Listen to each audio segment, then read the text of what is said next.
Ahora vamos a continuar presentando a Rolando Contreras. Rolando Contreras es un estudiante que ha tenido, él tiene unas maestrías que yo creo que eso le da todo el conocimiento suficiente para tener esta posición.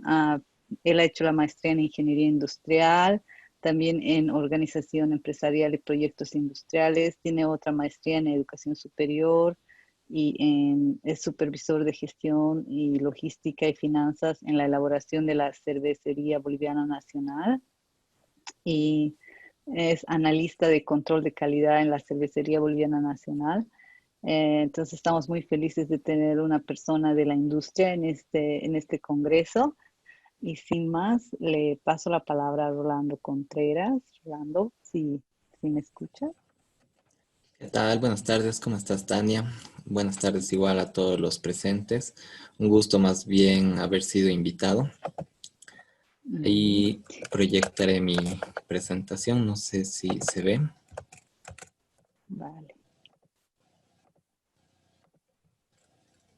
Sí, se está viendo. Sí, Dale, te dejo. perfecto. Gracias, muy amable más bien. El tema que vamos a presentar a continuación es más relacionado con temas de estrategia en todo lo que viene a ser la fermentación y cómo lo hemos aplicado en todo lo que es elaboración de cerveza a nivel industrial.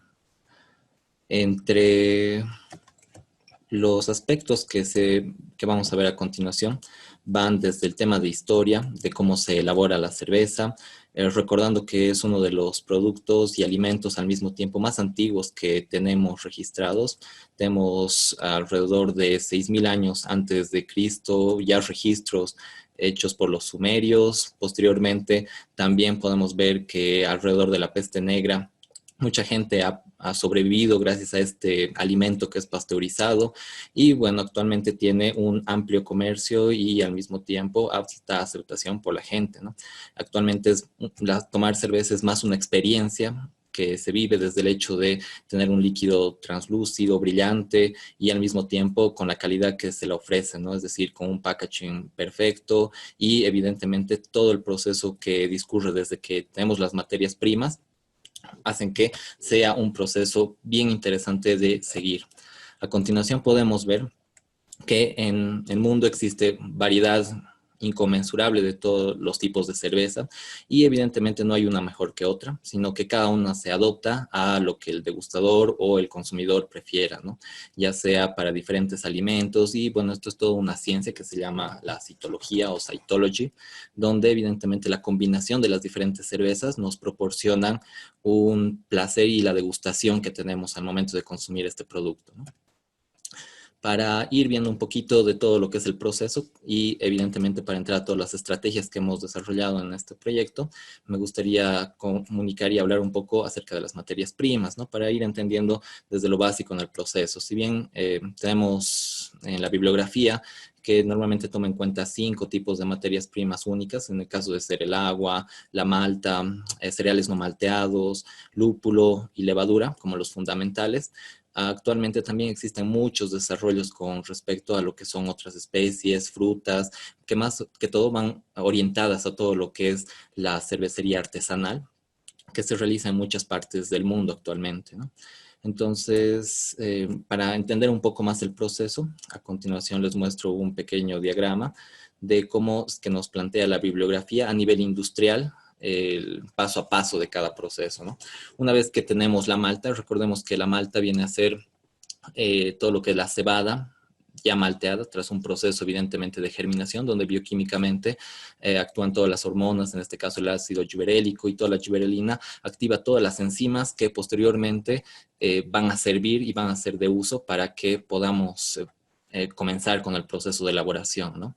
Entonces, la malta ya nos llega evidentemente después de la germinación, secado y el tostado que tiene las cebadas, ya se vuelve en malta y posteriormente se la almacena para proceder con todo lo que es el proceso de elaboración. En la primera parte, que toda esta parte se llama el cocimiento, desde la mezcla que tenemos con los adjuntos, que vendría a ser el cereal no malteado, y evidentemente tras una maceración, que vamos a explicar más el paso a paso y del detalle más adelante.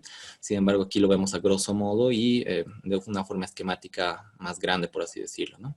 Tras la maceración, se procede, según la tecnología, a una filtración. Eso ya depende qué tipo de tecnología se tenga a nivel industrial. Posteriormente, a un hervido o cocción de todo lo que es el mosto, para después proceder a centrifugar todas las proteínas coaguladas que hemos podido formar en todo lo que es la cocción, ¿no? Finalmente se enfría todo el mosto para poder inocular con la levadura. Entonces, toda esa parte inicial es la que viene a ser la del cocimiento. Posteriormente, al inocular con la levadura, procedemos a arrancar con todo lo que es la fermentación, ¿no? Entonces, tenemos que tener claros todos los parámetros antes de arrancar la fermentación para entender cuáles son las estrategias que se aplican o que se han aplicado para desarrollar varios mecanismos que vamos a ver a continuación, ¿no? Posteriormente viene una maduración que ya depende del tipo de cerveza. Cada cerveza tiene un proceso diferente. Y finalmente una filtración para terminar con el envasado y estabilización del producto. Si bien la cerveza es un producto muy noble en cuestión de parámetros, en cuestión de el uso y el consumo que ha tenido a lo largo de la historia, hay factores que llegan a dañar significativamente este producto, ¿no? Entre los cuales los principales son el oxígeno, la luz, el movimiento y la temperatura. En el que nos vamos a centrar es en el oxígeno, por lo que voy a dar simplemente un pantallazo de cómo la luz, el movimiento y la temperatura nos generan daños al producto. En el caso de la luz, porque al momento de tener nosotros isoalfácidos, isocomulona, isohumulona, evidentemente la luz lo que va a generar son compuestos químicos secundarios como el light extract, que al producto, más allá de hablar de compuestos químicos, al producto le van a dar un enfoque más o un sabor y un olor más como a zorrino, ¿no? Entonces es desagradable para el consumidor vivir una experiencia de ese tipo. Evidentemente también el movimiento y la temperatura van a catalizar este tipo de reacciones de avejentamiento del producto y evidentemente no va a hacer que dure el tiempo que debería.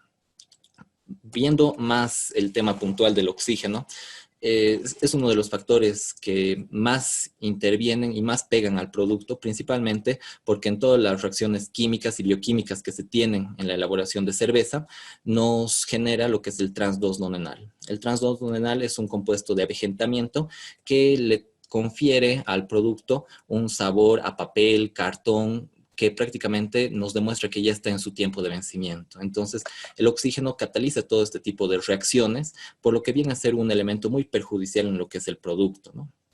¿Y qué es lo que se usa para evadirlo y al mismo tiempo tener un producto que dure más tiempo? Vienen a ser los conservantes. En este caso son aditivos, tales como los sulfitos, que van a agarrar las moléculas de oxígeno y al mismo tiempo van a generar que el producto dure más. Sin embargo, también tiene algunos puntos en contra, ya que muchas variedades de sulfito vienen a ser alérgenas, ¿no? Que evidentemente no es lo óptimo para el consumidor. Ahora sí, yendo un poco más a detalle a proceso, vamos a ir viendo desde la sala de cocimiento cómo es que cada tipo de proceso se adecua a todo lo que estamos buscando, ¿no? De hecho, los cereales, en este caso malteados y no malteados, evidentemente tienen gran cantidad de lo que es extracto, gran cantidad de lo que son azúcares, proteínas que posteriormente van a servir de alimento para la levadura y para nosotros aprovechar todos esos compuestos que tenemos, primero arrancamos de lo que es una molienda, ¿no? Dependiendo de la tecnología de la planta y de la industria, se tienen dos tipos de molienda. Una molienda que es a partir de molinos, es el molino de martillos, es el que está a la derecha, y el de rodillos es el que está a la izquierda, donde cada uno se adecua a lo que viene a ser la cuba de filtración posteriormente, ya que el molino de rodillos lo que busca es darle un área evidentemente de mayor contacto sin perder el lecho filtrante que vendría a ser la cáscara de la malta.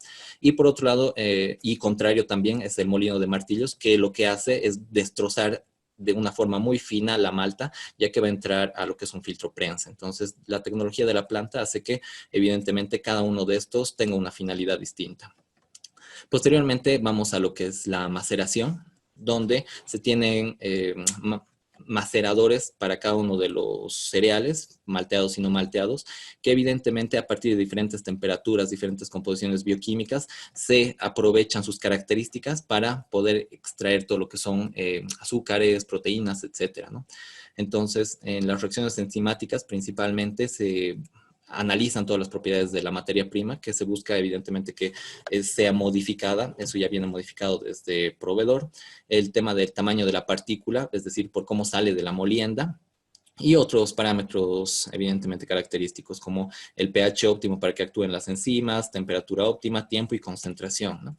A continuación podemos ver cómo es que la maceración y las enzimas trabajan y funcionan en la malta para que podamos aprovecharlas al máximo en lo que es la curva de maceración, ¿no? Si anteriormente varios colegas ya han mencionado muchos tipos de enzimas, acá vemos prácticamente la aplicación de obtener todas estas enzimas, ya que nos ayudan mucho en lo que es el proceso industrial para optimizar tiempos, aligerar cargas térmicas que puede tener el producto y obviamente darle una mayor calidad a lo que es el producto, ¿no?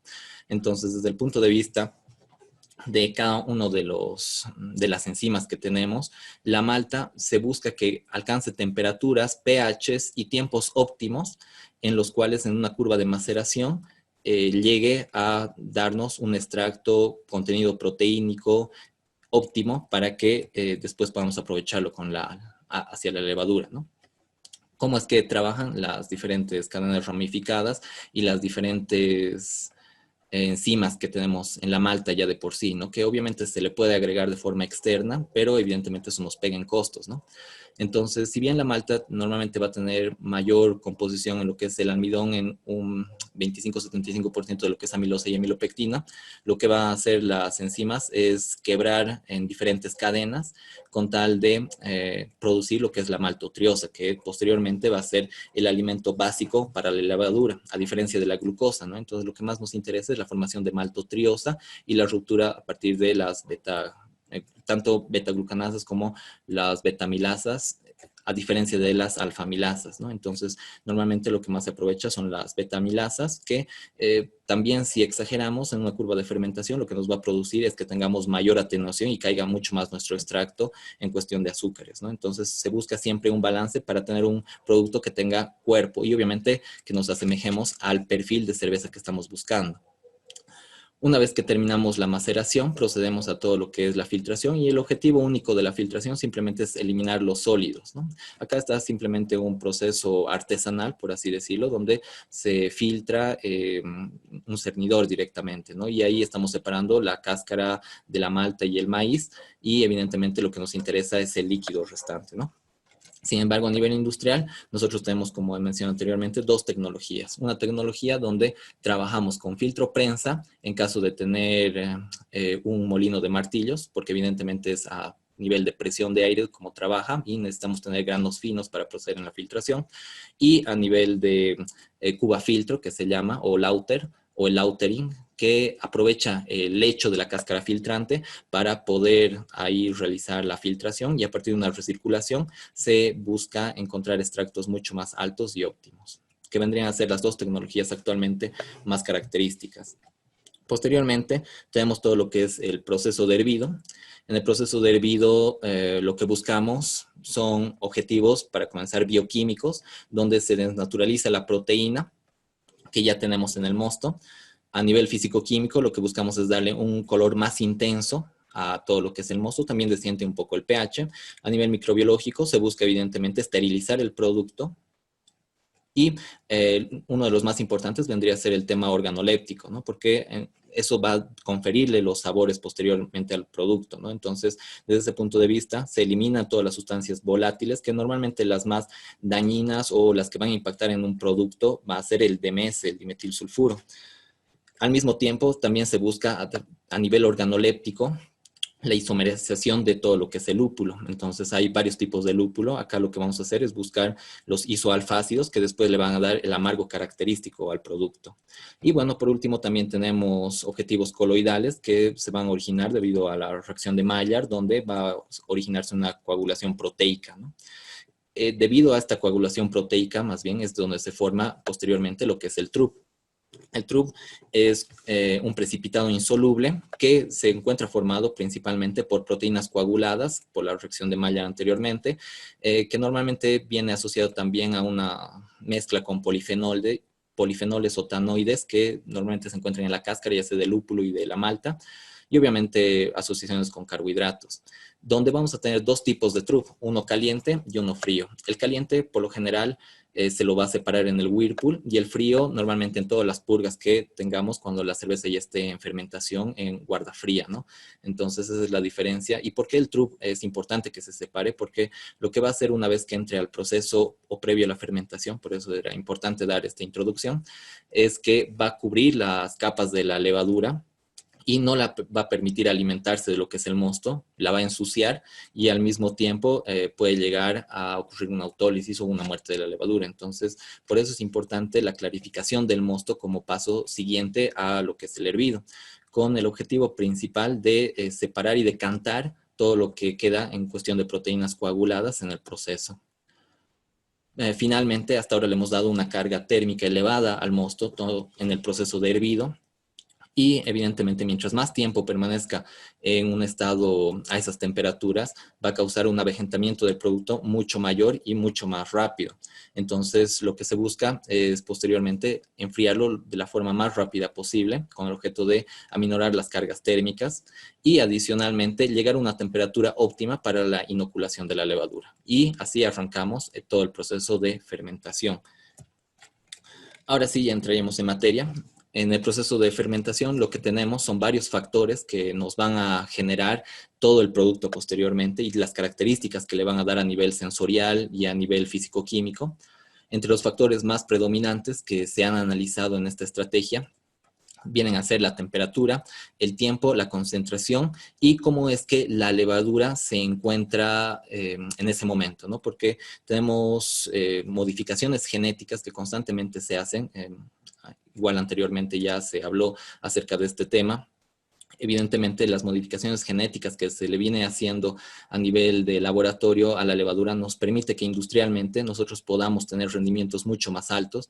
Hace 10 años atrás, la producción de cerveza equivaldría a un 30% menos aproximadamente de lo que viene a ser hoy, simplemente con diferentes modificaciones genéticas, y hacia un futuro se tiene evidentemente consideraciones mayores para incrementar. ¿De qué forma las modificaciones genéticas nos aportan a que nosotros podamos producir? De hecho, la levadura tiene cierta presión osmótica en la cual no podemos darle mucho extracto o mucha concentración de mosto en cuestión de azúcares que evidentemente causarían una autólisis o causarían que evidentemente no funcione y trabaje tal cual. Entonces, lo que se hace a partir de las modificaciones genéticas es que aguante esa presión osmótica de tal forma que pueda actuar de una forma regular a concentraciones altas de azúcares o maltotriose en este caso, que es lo preferible que se obtiene en la maceración.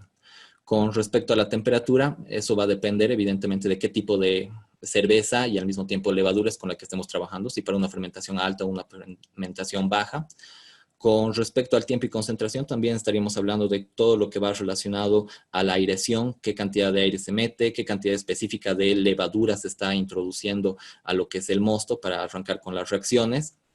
Y evidentemente todo lo relacionado con las estrategias de dosificación que vamos a ir aplicando con respecto a la levadura, que vendrían a ser los parámetros fundamentales para iniciar todo lo que es la glucólisis y posteriormente todo lo que viene relacionado al ciclo de Krebs. Entonces, de forma bioquímica tenemos todas estas reacciones que se dan evidentemente a nivel industrial. Hay pruebas de laboratorio que buscan simular, y obviamente hay ciertos parámetros que cambian ya cuando estamos trabajando a nivel industrial, pero la base teórica viene siendo la misma, ¿no?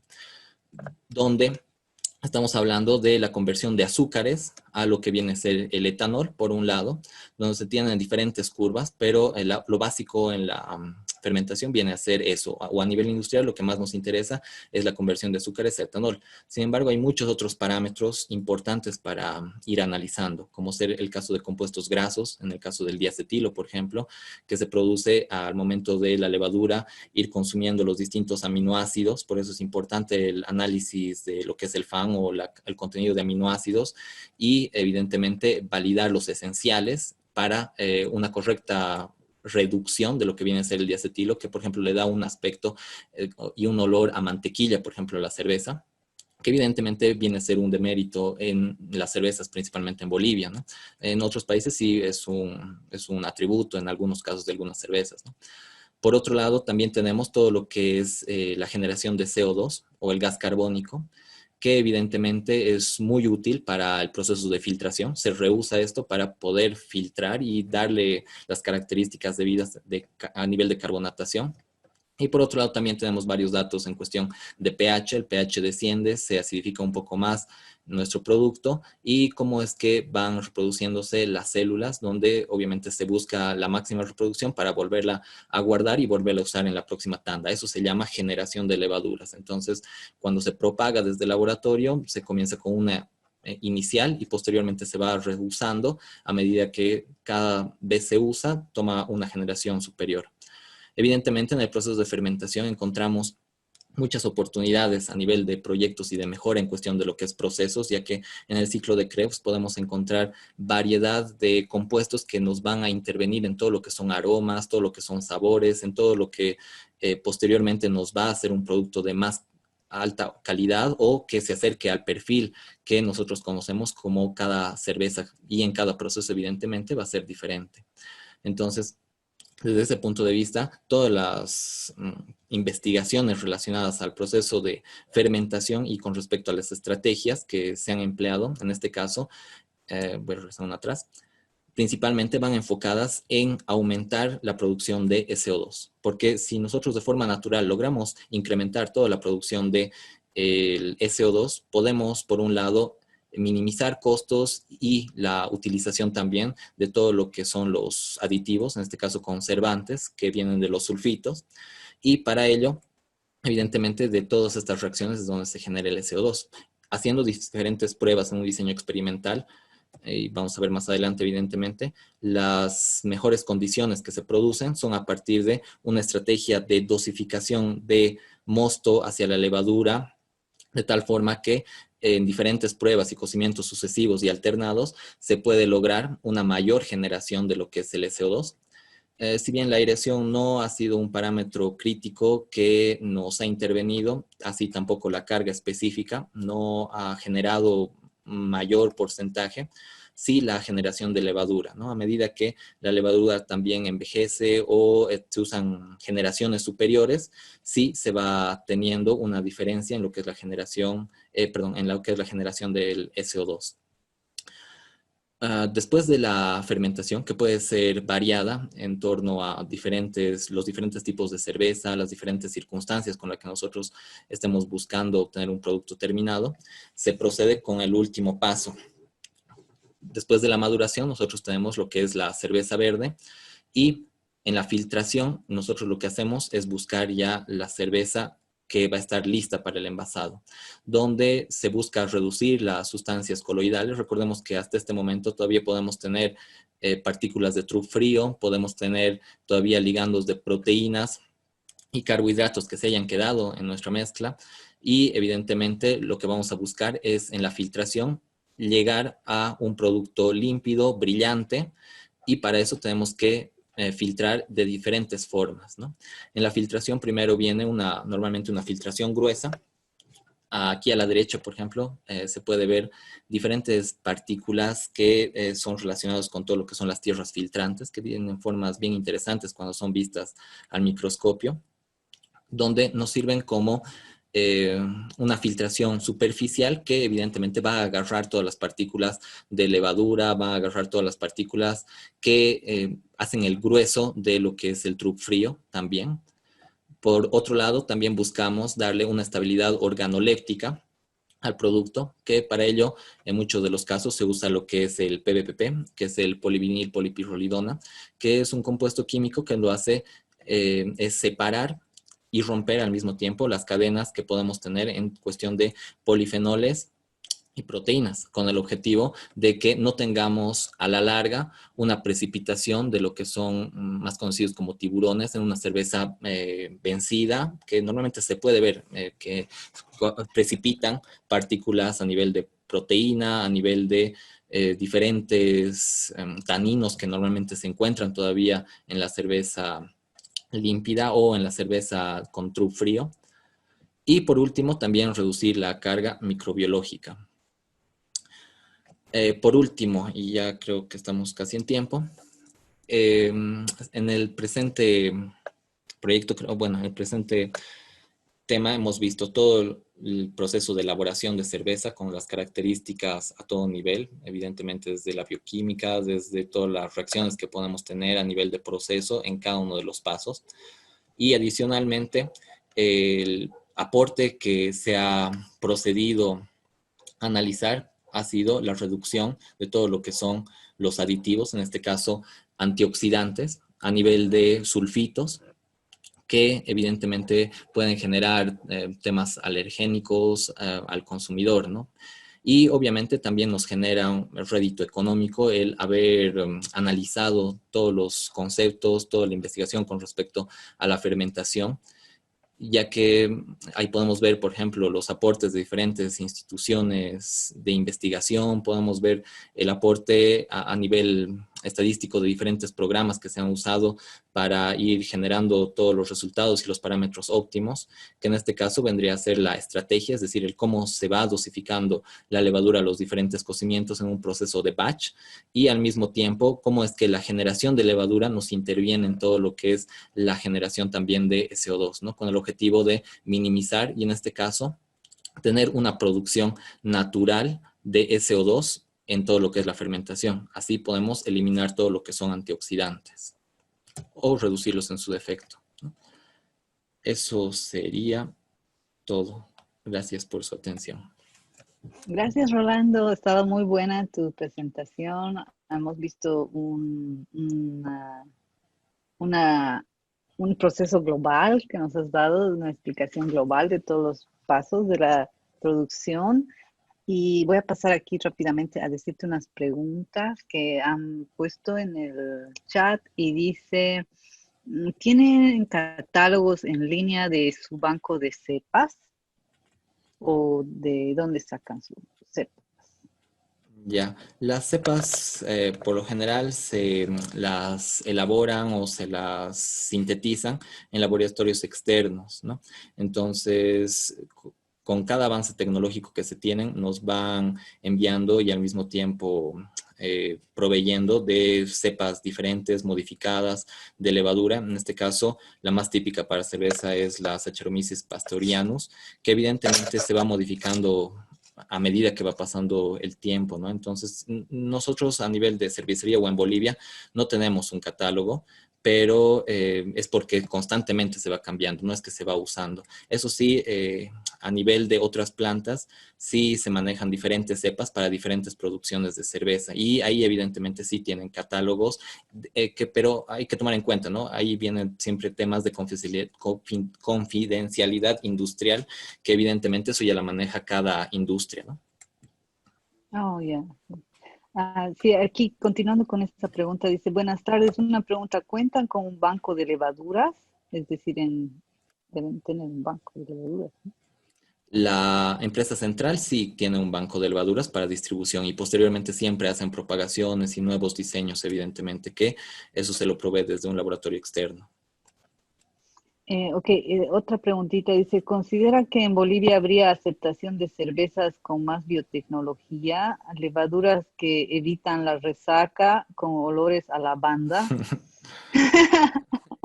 Eso creo que está interesante, pero evidentemente se hacen varias pruebas, ¿no? Para ir viendo los beneficios que nos puede dar, tanto a nivel económico como a nivel productivo. Entonces, hay muchas otras empresas, cerveceras artesanales, por ejemplo, que están buscando igual desarrollar, y no solo a nivel de levadura, sino también a nivel de diferentes especies que se le ponen. Se están usando, por ejemplo, en otros países, frutos, cáscaras de diferentes frutas con tal de darle un toque aromático y más que todo por una experiencia al consumidor, ¿no? Sí. Otra pregunta dice, ¿es factible considerar el uso de levaduras modificadas genéticamente en el rubro cervecero? Desde el punto de vista de lo que vendría a ser la inocuidad alimentaria, desde el punto de vista de cómo es que esta levadura opera, sí no hay ningún temor en cuestión de lo que es una levadura modificada, porque lo único que se busca a nivel de la modificación es el hecho de que nos produzca mayores rendimientos y podamos mejorar los rendimientos de producción, que evidentemente hoy en día en muchas plantas se requiere por la demanda que se tiene, ¿no? Sobre eso sí se hacen varias pruebas, es decir, no es que se dice probamos esta levadura o cualquier tema de modificación, se hacen pruebas previas para incorporar cualquier concepto nuevo al proceso, ya sea no solo levaduras, materiales, insumos, materia prima, etcétera, de tal forma que garanticemos al consumidor que tiene un producto apto, ¿no? Y según los estándares de calidad e inocuidad que nos piden. Mm, Yo tengo aquí una pregunta más que he estado viendo. Yo aquí estoy en California y en California he ido a algunas breweries que no son grandes, pero ya son como bien establecidas. Y ahí han empezado a desarrollar cervezas con lactobacillus. Es decir, han empezado a hacer una simbiosis entre lactobacillus que encuentras en los yogures y la cerveza. Es como una simbiosis, una cerveza que además, si tienes algún problema para digerir la cerveza, te ponen los lactobacilos.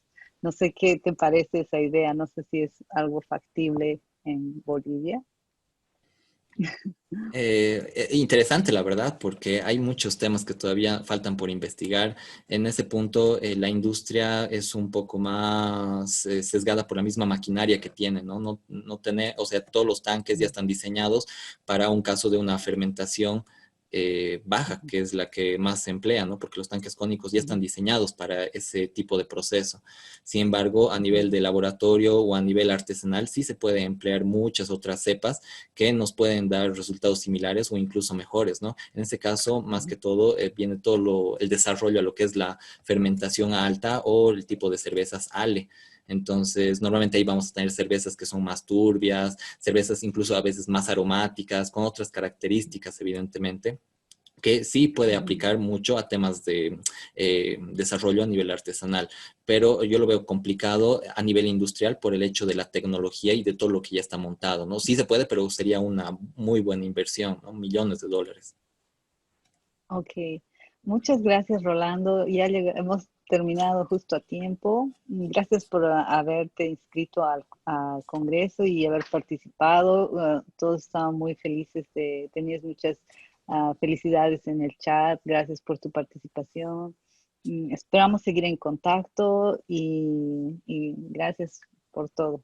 Entonces voy a cerrar la sesión mm, dándoles unos mensajitos diciendo que vamos a tener una pausa de unos 10, 20 minutos y luego vamos a tener dos charlas informativas, una de Eri. Eri nos va a estar contando qué es una universidad en el medio de la selva, en el Ecuador.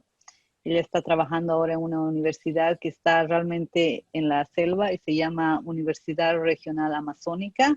Entonces, si quieren saber la experiencia de qué es una universidad en la selva, ya saben, a las 5:40 Eri va a estar ahí explicándoles un poco. Luego a las 6 viene Natalia y Natalia les va a dar una presentación acerca de cómo es la carrera de biotecnología en la Universidad Católica Boliviana.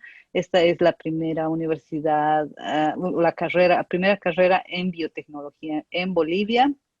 Y entonces, no, si ustedes están ahora interesados en biotecnología, vayan a la charla de Natalia y vean qué van a aprender.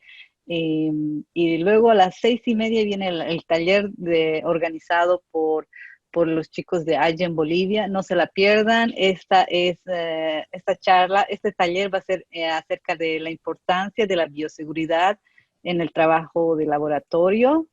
Y aquí van a ver, y este taller va a ser muy dinámico, entonces las personas que participen más van a poder ganar cursos de IGEN Bolivia. Estamos organizando cursos para enseñar ciencia y tecnología y también, y entonces las personas que sean más participativas van a ganar, hay 2 o 3 cursos que pueden ganar. Entonces, después, al cerrar la noche, ya a las 7:10, va a venir el Café Conciencia, que son los eventos científicos. Es el evento donde van a hablar acerca de la pandemia y qué se ha aprendido después de esto, ¿no? Durante este tiempo de pandemia.